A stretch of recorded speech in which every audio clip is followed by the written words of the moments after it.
오늘 우리가 함께 묵상할 하나님의 말씀은 에스겔 44장입니다. 말씀 봉독은 4절부터 8절까지 하겠습니다.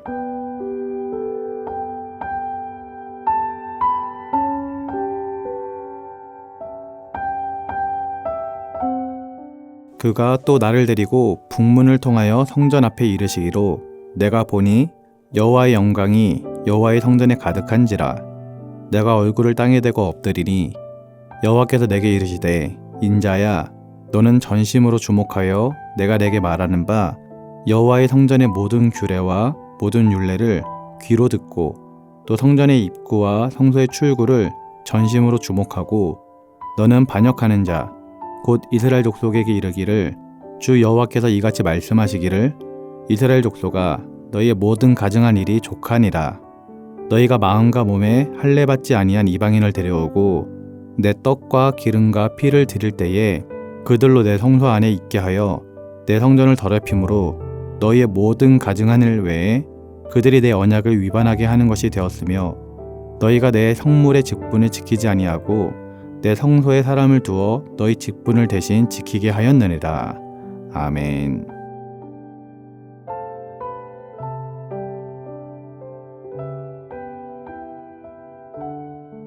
오늘 말씀 44장을 보면 제단에서 제사를 담당하는 제사장들에 대한 내용이 언급되고 있습니다.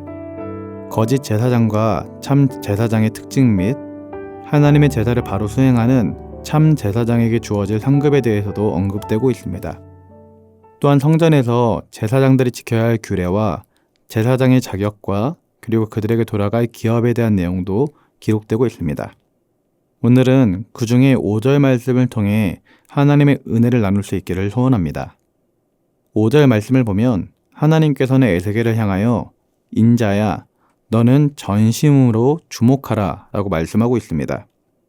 여기서 하나님께서 에스겔에게 전심으로 주목하라 이렇게 말씀하신 것은 하나님께서 그에게 보여주시고 가르치시는 성전에 관한 모든 규례와 성전 및 성소의 출입구 등에 대해서 주의를 기울일 것을 말씀하신 것입니다.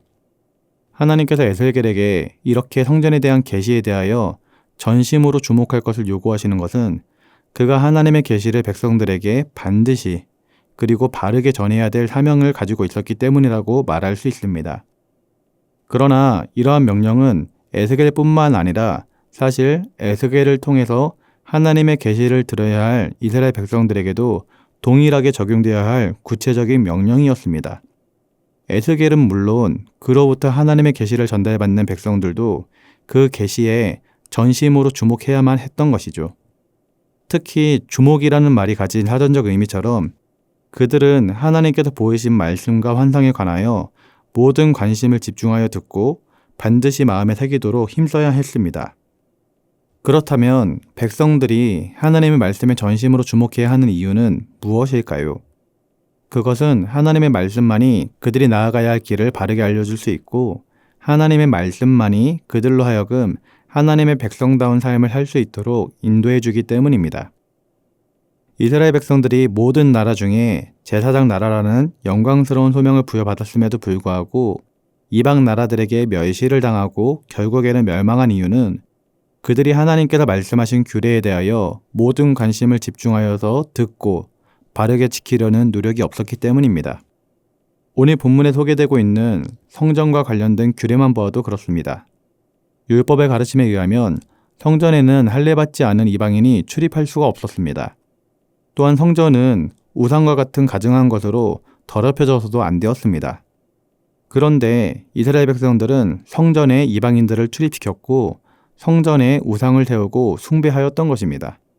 이런 행위는 하나님을 무시하며 모독하는 행위였습니다. 이렇게 하나님을 모독하고도 어찌 이스라엘이 하나님의 은혜를 입으며 안전하게 보호를 받을 수 있겠습니까? 그들은 하나님의 보호를 받기는커녕 하나님의 무서운 징계와 심판을 피할 수가 없었던 것입니다. 하나님께서는 이러한 불행한 사태가 다시는 일어나지 않도록 하기 위하여 에스겔에게 성전 관련 규례와 출입과 관련된 환상을 보여주시고 거기에 전심으로 주목할 것을 요구하고 있었던 것입니다. 오늘 본문 말씀처럼 하나님께서 우리에게 주신 말씀은 이 세상에서 우리로 하여금 영혼육간의 안전한 울타리 안에 머물게 하며 또한 유익과 축복을 누리게 하며 구원과 영생을 이루게 하는 것입니다. 이처럼 하나님의 말씀의 중요성은 아무리 강조해도 지나치지 않을 정도로 우리 신앙인들에게 있어서는 굉장히 중요한 것입니다. 우리가 세상에서 무엇보다 마음을 쏟아 주목해야 할 대상은 오직 하나님의 말씀이라는 것입니다. 그래서 온전한 믿음을 위해서는 하나님의 말씀에 집중하는 삶의 모습이 우리에게 필요한 것입니다. 그래서 요한계시록 1장 3절에서는 이 예언의 말씀을 읽는 자와 듣는 자와 그 가운데 기록한 것을 지키는 자는 복이 있나니 때가 가까움이라 라고 하였습니다. 이처럼 하나님의 말씀을 읽는 자와 듣는 자 그리고 그것을 지키는 자에게는 하나님의 복이 임한다라는 것입니다. 하지만 세상의 대부분의 사람들은 하나님의 말씀보다는 세상의 것을 바라보면서 살아가고 있습니다. 그래서 그들은 참 진리가 무엇인지 참된 길이 어디로 가는 길인지 알지 못한 채 살아가는 것입니다. 그런데 문제는 그들만 그렇게 살아가는 것이 아니라 성도님들 중에도 많은 분들이 하나님의 말씀보다는 세상의 것에 마음을 빼앗겨 살아갈 때가 종종 있다라는 것입니다. 그래서 성도임에도 불구하고 하루에 성경 한 장 읽지 않는 성도들이 굉장히 많습니다. 하지만 핸드폰으로 유튜브 쇼츠를 보거나 인터넷 뉴스를 보는 성도들은 너무나도 많은 것이죠. 세상이 주는 자극적이거나 쾌락적인 것, 그리고 세상의 유혹에 마음을 빼앗기는 경우가 많이 있는 것입니다. 우리는 신앙인으로서 하나님의 말씀에 모든 관심을 집중해야 함에도 불구하고 많은 관심이 다른 곳에 있어 하나님의 말씀을 알고 그걸 행하는 일이 제대로 되지 않고 있다는 것이죠. 우리는 이러한 모습에서 돌이켜 하나님의 진리의 말씀이 우리 눈에 들어와야 될 줄 믿습니다.